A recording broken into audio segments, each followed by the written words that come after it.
हाँ तो दोस्तों, सिल्वर पर्ल हॉस्पिटैलिटी के आईपीओ के बारे में हम इस वीडियो में बात करेंगे और जानेंगे किस आईपीओ के अंदर आपको कितना लिस्टिंग गेन हो सकता है और आपको इस आईपीओ में अप्लाई करना चाहिए या नहीं। चलिए शुरू करते हैं। तो देखिए, यहाँ पर अगर हम सबसे पहले कंपनी के बारे में अगर हम बात करेंगे तो ये जो ये कंपनी है ये एक हॉस्पिटैलिटी कंपनी है, यानी कि होटल कैटेगरी में ये कंपनी काम करती है।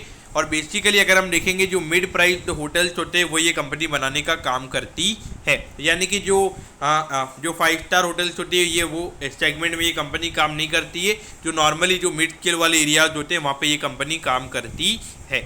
अगर हम यहाँ पे कंपनी के प्रॉपर्टीज़ की अगर हम बात करेंगे तो देखिए, रक्षम, किन्नौर और हिमाचल प्रदेश में कंपनी की प्रॉपर्टीज़ अभी अवेलेबल है। अवेलेबल बोले तो इतने कंपनी की प्रॉपर्टीज़ है। उसके अलावा अगर हम देखेंगे तो कंपनी के जो कैफ़ेज हैं, जो होटल्स हैं, वो ओसिया ब्रांड के नाम से कंपनी के ऑपरेटेड किए जाते हैं। उसके अलावा अगर हम देखेंगे तो कंपनी ऑनलाइन मार्केटिंग के बिजनेस में भी ये कंपनी काम करती है। जो ताशी डोलमा होम स्टे, ये जो भाभा नगर के अंदर ये जो सिचुएटेड है, तो ये भी कंपनी, इसकी ऑनलाइन मार्केटिंग का भी ये कंपनी काम करती है। और अगर हम इनके गेस्ट हाउस की अगर हम बात करेंगे तो गेस्ट हाउस का जो नाम है वो है ओसिया ताशी डोलमा होम स्टे, ये इनका गेस्ट हाउस का नाम हमें नज़र आता है। उसके अलावा अगर हम देखेंगे तो कंपनी का जो बिजनेस मॉडल है वो ये है कि सबसे पहले तो वो जो प्रॉपर्टीज़ होती है, यानी कि जिसके ऊपर उनकी होटल बनी हुई है, तो कुछ होटल्स को डायरेक्ट खरीद लेते हैं, या फिर जो होटल्स होते हैं उनको डायरेक्टली लॉन्ग टर्म के लिए लीज पे ले लेते हैं। तो लॉन्ग टर्म पे लीज पे लेने से क्या होता है कि वहाँ पे उनको लगातार पेमेंट देने वहाँ पे होते हैं।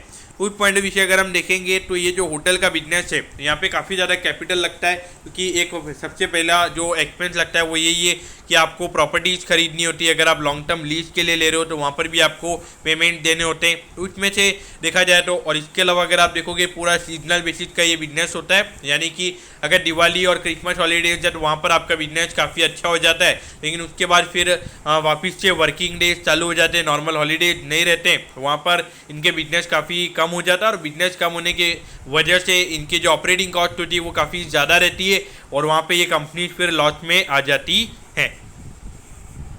तो यहाँ पे कम्पिटिटिव स्ट्रेंथ क्या है, तो देखिए प्रमोटर्स जो है वो यहाँ पे एक्सपीरियंस है। ऑपरेशनल एफिशिएंसी की अगर हम बात करेंगे तो वो यहाँ पे कंपनी की अच्छी है और कस्टमर का एक्सपीरियंस भी यहाँ पे अच्छा उन्हें नज़र आता है। और कंपनी का मानना है कि कस्टमर्स यहाँ पे फिर से आते हैं, यानी कि जो दूसरे उनके जो फैमिली मेम्बर्स हैं उन्हें भी उसके लिए रिगार्डिंग गाइड करते हैं। और उसके अलावा वो वहाँ पे अगर वो फिर से वहाँ पे घूमने आ रहे हैं तो वो खुद भी वहाँ पे फिर से आते हैं। अब यहाँ पर ये कंपनी आईपीओ लेकर क्यों आ रही है, तो देखिए जो आईपीओ का पैसा आने वाला है उससे कंपनी गोवा में एक होटल के लिए प्रॉपर्टी खरीदने वाली है और वहाँ पे वो होटल बनाने वाली है। तो यहाँ पर अगर हम कंपनी के प्रमोटर्स की अगर हम बात करेंगे तो देखिए राजेश कुमार नेगी और उसके अलावा जो कंपनी जो इनकी 2 सिस्टर्स हैं, उसके अलावा अगर हम देखेंगे तो उनके जो रिसोर्ट प्राइवेट लिमिटेड है, ये कंपनी के प्रमोटर्स हमें नज़र आते हैं। तो देखिए पहले अराउंड 21 करोड़, सॉरी ये 21 करोड़ पे नहीं है, ये 2 करोड़ 11 लाख पे ये कंपनी का टोटल एसेट का नंबर था और अभी ये नंबर आ चुका है 4.59 करोड़ पे, यानी कि 4 करोड़ 59 लाख पे ये नंबर आया है। और अराउंड 29 लाख का यहाँ पे रेवेन्यू था, फिर उसके बाद में ये नंबर 18 लाख पे हो गया। और पिछले साल अगर हम देखेंगे तो 45 लाख का कंपनी ने टोटल रेवेन्यू जनरेट किया था और वहाँ पे लगभग 11 लाख रुपए का इस कंपनी का टोटल प्रॉफिट हमें पूरे साल में नज़र आता है। तो देखिए 11 लाख रुपए का मेरे ख्याल से ये जो नंबर है ये काफ़ी कम है। आजकल अगर आप देखोगे ये जो बड़े बड़े यूट्यूबर्स हैं इनकी कमाई लगभग 1.5 से 2 लाख रुपए हर महीने की होती है, तो वहाँ पर ये 11 लाख रुपए का प्रॉफिट कमा के मेरे ख्याल से कुछ ज़्यादा एक्स्ट्रा ऑर्डिनरी हो रहा है। ये मेरे ख्याल से कुछ मुझे यहाँ पे समझ में नहीं आ रहा है। तो यहाँ पर अगर हम आईपीओ की बात करेंगे तो 6 जून को ये आईपीओ ओपन होने वाला है और 9 जून को ये आईपीओ क्लोज हो जाएगा। और 18 रुपीज़ पर शेयर पे यहाँ पे कंपनी शेयर दे रही है और 8,000 शेयर के लॉट हमें यहाँ पे नज़र आते हैं, यानी कि एक लॉट को अप्लाई करने के लिए 1,44,000 रुपीज़ आपको लगेंगे। 9 करोड़ रुपए का यहाँ पे आईपीओ है और पूरा जो 9 करोड़ है वो यहाँ पे जो कंपनी को प्रॉपर्टी लेनी है गोवा के अंदर उसके लिए यूज़ किया जाने वाला है। और इसमें अगर हम देखेंगे तो बीएससी के एसएमई प्लेटफॉर्म पे ये आईपीओ लिस्ट होने वाला है और 50% का यहाँ पे रिटेल कोटा है, यानी कि लगभग 4.5 करोड़ का हमें यहाँ पे रिटेल कोटा नज़र आता है। और अगर हम एचएनआई कोटा की बात करेंगे तो वो नंबर भी हमें यहाँ पे सेम ही नज़र आता है। तो यहाँ पर अगर हम देखेंगे तो यहाँ पे आईपीओ के बारे में हमने बात कर ली है। 14 तारीख को आपको पता चल जाएगा कि आपको अलॉटमेंट मिला है या नहीं। 15 तारीख को आपको रिफंड मिल जाएगा अगर अलॉटमेंट नहीं मिलता है। 16 तारीख को आपके डीमैट अकाउंट में शेयर्स आ जाएंगे अगर अलॉटमेंट मिलता है। और 17 जून को ये आईपीओ में लिस्ट होता हुआ नजर आएगा। तो यहाँ पर अगर आपको रिटेल कैटेगरी में अगर अप्लाई करना है तो आप एक लॉट के लिए ही अप्लाई कर सकते हो, जिसके लिए 1,44,000 रुपीज़ लगेंगे। अगर आपको एक लॉट से ज़्यादा की एप्लीकेशन अगर आपको लगानी है तो आपको HNI कोटा में एप्लीकेशन लगानी पड़ेगी।